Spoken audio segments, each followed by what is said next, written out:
Get to it, but first we should start with why, right? What's the philosophy here? So one of the favorite taglines of the company I work for, Parity Technologies, less trust, more truth. This is something one of the founders, Gav Wood, this is what he said, right? I like it a lot. Doesn't mean that we have to totally distrust everyone, right? But if we can trust a little bit less, and maybe just have a little bit more things that we can rely on that are truthful, we can do a lot more with the world, right? And Polkadot, why else do we exist? This less trust, more truth environment, but also I would say Polkadot, from its foundation, is betting against this idea of chain maximalism. I don't know about you guys, but I kind of find it toxic. It's like, my chain has to rule them all, you know, kind of thing. Nah, I think there'll be a lot of chains. At least that's what Polkadot's premise is, right?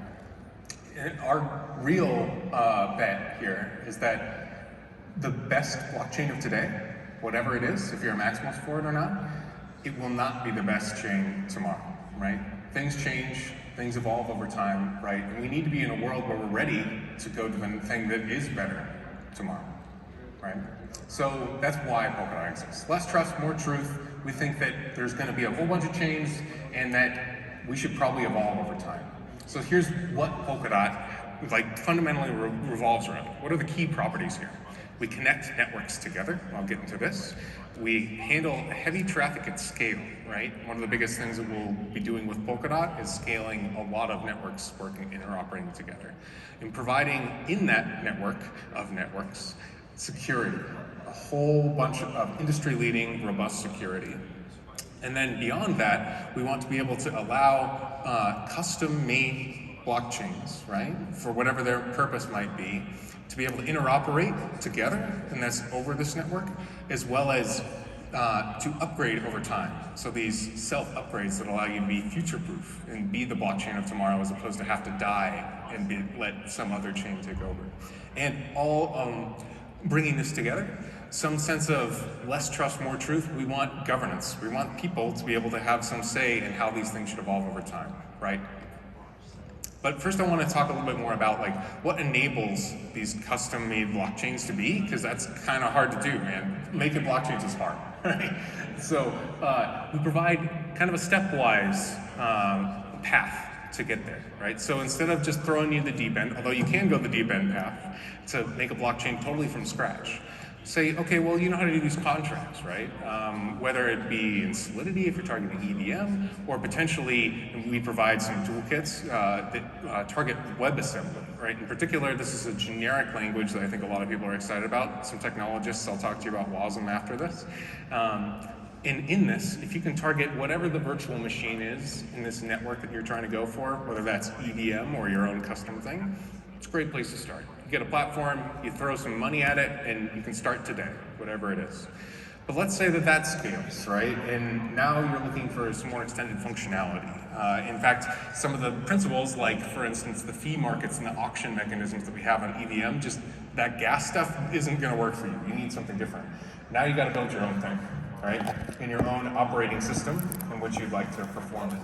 So we give you a toolkit in Polkadot world, at least. Substrate is primarily where things are built in. It's all in Rust, and I don't know about you guys, I love Rust. Rust is a fun language to work in. And it helps you protect yourself from a lot of the foot guns that other languages would let you foot gun yourself into when you're building these blockchains that have to be the most robust pieces of software out there in a lot of ways, right?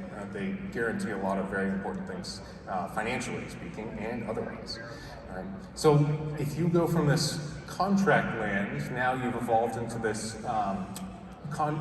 your chain of your own, but you're still pretty small. You're still figuring things out. This is on demand. We offer things in Polkadot that can let you pay as you go, right? Only have your network online as you need when you need it. But let's say, okay, we're even beyond that point. Now we need guaranteed throughput all the time. We're able to offer you a guaranteed position. This doesn't involve fees at all. For every block that Polkadot runs, your parachain is your parallel chain, your parallel blockchain to Polkadot can run and operate on it. So we provide a whole swath of technical ability as well as financial flexibility in terms of how you can operate these networks to bring into what we call block space. This kind of fancy term. Has anybody heard this kind of hype word before? The idea here being that Instead of reasoning about blockchains as independent things, we can reason about this notion of block space. You just want something in the world to be able to get on this distributed permanent ledger and make sure that it's very secure, right? And as opposed to reasoning about blockchain specifically or contract specifically, it's some blend of these things, right? And I'll link you to some slides in the end. There's a great blog post that describes this much better, and a keynote speech by our founder, Gavin Wood, who talks about this and some of the models that we'll be providing. And so at a very high level, this effectively looks like we've got these contracts, we've got these parachains, we have independent networks that bridge to this thing, a whole bunch of on-chain governance to make sure that everybody is able to interoperate with each other in a nice way, and be able to access this block space in a very convenient manner. So I don't want to get too deep into that because I've got enough time, but I do want to talk a little bit more about some of these other key aspects of Polkadot, right? This security thing. So, okay, I can build these, contracts or whatever, I can build these parachains or whatever, great, but like, why would I use Polkadot, when I could just build them myself? Well, in particular, the security is really difficult to get. So in a contract-based model, right, you're trusting whatever the platform that you're being on, whether that's Cardano, Tezos, Ethereum, whatever, some layer 2 thing. There's a lot of implicit things about the security that's there that you'll be buying into. With Polkadot specifically, it makes it really easy for a blockchain network, because this is different. You're deploying your own platform to come into very robust security without a bootstrapping problem, right? I don't have to develop from scratch a proof of work network, right? Or some very intense proof of stake network that needs a lot of capital already ready to go to make sure that it's robust and secure. As opposed to that, we have a robust and secure proof of stake model that Polkadot provides that you can plug right into. So parachains, effectively what they'll be doing is doing a little initiation ceremony and letting Polkadot know about the runtime. So this is how we go from block to block on our parachain. And Polkadot's primary job is to validate that those state transitions from block to block are actually executed correctly. That's its primary purpose. It allows you to plug right into the security then, in that you're executing and having this very deep reservoir of proof of stake security working on your behalf and ensuring that you're doing your job correctly. Right? So what you can really do then is, as opposed to all these financial concerns that I'll get a little bit more into this block space model, and all of these security concerns around how do I operate a network in a robust way, you get to focus on what really makes your chain special, the code, right? So we're able to amass now a whole bunch of unique networks that really focus on potentially one unique specific thing, these app chains, right? I think Red was talking about this a little bit before, that we're able to focus very specifically on the one thing that makes us special, as opposed to trying to do everything under the sun as an independent network. And within that, now we can plug into this robust security model, and further, we can communicate across it. So all these different app chains now have a robust, secure, central place which we can all agree on and come to consensus about, that is the root of security. So this is effectively the Polkadot network. It provides this root of security that we can all then trust what each independent network is operating on. And better yet, we can't revoke that, we can't roll back. One of the key properties that I don't have a good slide on is deterministic finality is one of the things that we have in Polkadot. In Polkadot, what that means is opposed to probabilistic finality, what we see on proof of work chains, where at some point we might have a 51% attack that can roll back in history, and the things that we thought were true are no longer true, right? In deterministic finality, we don't get this kind of behavior. At some particular point, everything in the past is known to be true and cannot be rolled back, right? So now we've got this root of security that is deterministically final across many different networks, and we can all agree that whatever happened on that network isn't going to roll back. It's the same. So again, I don't want to, in the sake of time, get too deep into this network diagram, which actually this is kind of cool, is that this fun graphic is actually an infographic. It goes into deeply how these things work. After this, if you want to know more, come bother me. Okay? So now we've got this deep security layer that many people can plug into, but we want to be able to communicate across this, right? We want these chains to be interoperable such that my little specific niche thing that I can do on this network, really good, that's what the app chain's for, can also plug in and compose, like we'll see this money Legos, I think is another hype word that we've seen around, right? We can compose many different things in this network together, right? So we've introduced two components to make this work, right? XCM, which is the cross-consensus messaging format, right? So this is not a protocol in and of itself. It's just a way to describe your intention, to describe what you'd like to do on a various network. So this could be within Polkadot or without, right? If you guys are familiar in the Cosmos world, IBC, similar in flavor, although this is not the protocol level. Right? We're not reasoning about things like Tendermint and the consensus that's going on. It's simply about like, hey, I want to withdraw an asset, or I want to mint a thing, or I want to whatever it might be, and describing that to appear, a different consensus engine, right? This could be a blockchain, it could be a smart contract, it could be an individual, whatever it might be. And XCMP, right? This is our cross-chain message passing protocol. Right, so this is how we actually interoperate amongst at least the parachains that exist on Polkadot. So we've got this generic messaging format that we can then interoperate on the secure network and pass this message around and request and respond to operations. Right? And further, this cross-consensus messaging can go outside of Polkadot, right? There's reasons you might not want to do this, but I mean, of course, we'd like to interoperate with the world. We're not maximalists about Polkadot, but bridges now can connect us, whether it's Cardano, to Bitcoin, to Ethereum, whatever it might be, using this same messaging format, right? So this is all possible. So we've got this security, we've got these networks that are all connected together, we can make our own custom networks that fit our app chain use case, whatever it might be. We're also trying to make sure that we have a cohesive community that can then decide about how we go and reason about upgrades to this, right? Now we all are collectively reasoning about the security. Well, we better be able to reason about and actually proactively engage in how the evolution of this network comes about, right? So this is effectively a loose analogy, I think, but what I see Polkadot as, and at least it's manifesting into, it's a federation of sovereign parachains, all with their own laws of operation. Polkadot doesn't get to decide for you, you just instruct what is the correct laws of operation that it needs to enforce on your behalf. So we all have this shared security around this. Who knows what this picture is of? Anybody? What was it? The EU chamber? Close. It's the UN, right. So this is the United Nations. I see Polkadot in a very loose way. Effectively this higher order, the universal governance, right? That wants to make sure that we're not governing your sovereign nation, and in this case the analogy would be a parachain. We're just here to make sure that everyone interoperates and plays correctly and protects the borders, right? This is around making sure that you do exactly what you'd like and make sure that your network is secure in how you'd like to run it. So this federation I like a lot.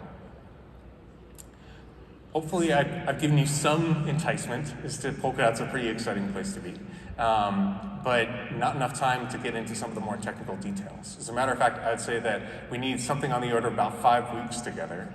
This is my day job. I work on the Polkadot Blockchain Academy.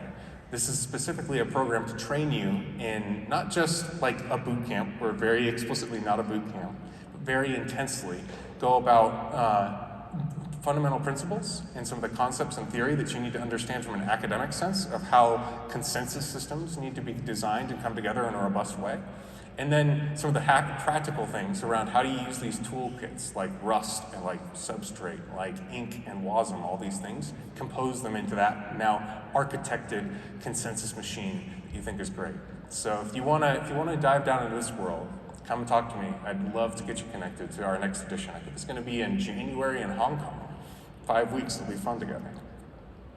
And if I can't get you in Hong Kong, maybe you guys can come and hang out potentially even every week here in the Denver community. So outside of my day job where I go tour around and teach people about Polkadot, I do a lot with our local community. And I think I see a few from Cryptorado around here. Woo, red. Cryptorado is Colorado and crypto, hence the convolution of these two names, Cryptorado. And we're, I would say, another federation, a loose federation of meetups and other events that come and do something on the order of a few times a year, events like Rare Evo. Thank you for coming to our wonderful city. Down to every week, we've got socials, we've got educational events, co-working, hiking, and adventures. In fact, if you'd like to, join me tomorrow, Sunday. We'll go out together. We do a lot of fun stuff. So if you like Web3, come join us. And I think with that, I'll take any questions you got.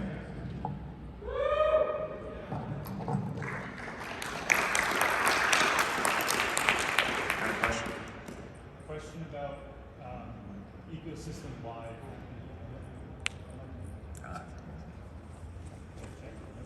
Oh. All right. Are we on? That's true. Should be on. All right. Maybe? Sorry, I can repeat the question. All right. Let's repeat the question. Question about ecosystem-wide interoperability. So Polkadot's building its own ecosystem of parachains, as you mentioned, but there are other networks kind of building their own. How do you see that as something that would make it easier or more difficult to connect all these chains? Cosmos building its own and Ethereum building its own. Cardano talking about all these side chains. Do you think that would make it easier or harder to get this kind of shared interoperability? Right, so the question is reasoning about there are very many other platforms, right, that other ecosystems that are evolving around potentially even the same kind of model, right? A coupling of many different app chains and things like this. Is that essentially what your premise is? And then how does Polkadot then differentiate itself or interoperate with these various other networks of networks? Is that effectively your question? So I think in general, the positioning here is that a lot of other people are still talking about, like for example, a fully sharded Ethereum with layer 2 rollups, and all ZKified, so they're wonderfully efficient. I think that vision is still being realized, whereas Polkadot is realized today. So you can go and build a parachain and launch as of about a year ago.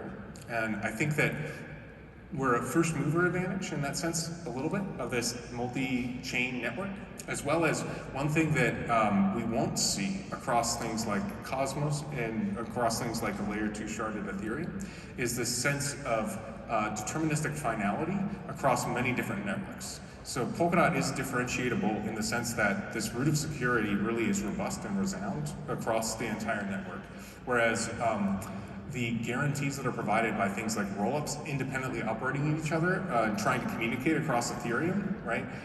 That's still to be written. I think we have a robust story with this XCMP protocol right now in which we can communicate amongst these chains. So I think what provides some differentiation, at least today, is that we're ahead of the game in terms of that root of security and the ability to interoperate compared to other networks so far. Awesome. Sweet. Any other questions? Quick question, how many parachains can there be? How many parachains can there be? Right, so I think the general target number here for dedicated parachain slots, and on this plot you can see actually a parachain slot is a shard. You can think of it one-to-one, a shard of the Polkadot network. This is directly related to how many validators we have, and we're incrementally increasing this over time. I believe the target is around 1,000 validators, and in that scenario, with the present technology, on the order of a few hundred parachains is what we're thinking about. But I should say that we also introduced this idea of parathreads. So these are effectively pay-as-you-go parachains that don't have a dedicated slot committed to them. As opposed to that, we see it's effectively an auctioning mechanism. If you're willing to go and get one of these shards that otherwise is unoccupied, you'll compete against other pay-as-you-go chains. So this can expand potentially further. But they're not synchronously able to operate on every Polkadot's block. So on the order of 100 slots, and how many different chains and networks can operate on that, depends. The other thing that we'll see is maybe this idea of a bridge that goes to a different relay network, right? So this is kind of like inception of relay networks. We can have Polkadot, right, which also connects out to, let's see if I got this one. Kusama. This is our sister network. In fact, I'll bring up a different slide if I can. Maybe. Yeah, Kusama. Kusama, this is our canary network. I don't know if you guys are familiar with canary networks. Yeah, the idea here is that they're a test network, sort of, kind of, but this has skin in the game dynamics. Kusama is actually not a test net, but there's real money involved. But there's maybe a little bit more bleeding edge, as in like cut you and hurt you a little bit, technology that's put on there. A little less audited, whatever it might be. Kusama and Polkadot can be bridged together such that we have an expansion of the overall capacity of the Polkadot model, right? So we can bridge to whatever other various network, including other relay chains, to expand horizontally. Hopefully that answers your question. So could there be 2 Polkadots? Yeah, so I'd say that Kusama is very much like a Polkadot, except it is this bleeding edge canary net, right? An additional Polkadot that was operated on the same level by the same governance. I think that Kusama may evolve into this. Or yes, of course, we could have a duplicate engine with a different validator set that interoperate via a bridge.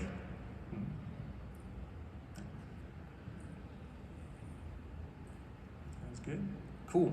Well, if you guys have more questions, whatever it might be, please do come find me. And again, if you're ever in Denver, or if you're ever in Colorado, we're all about doing fun things together in the Web3 world, whatever it might be.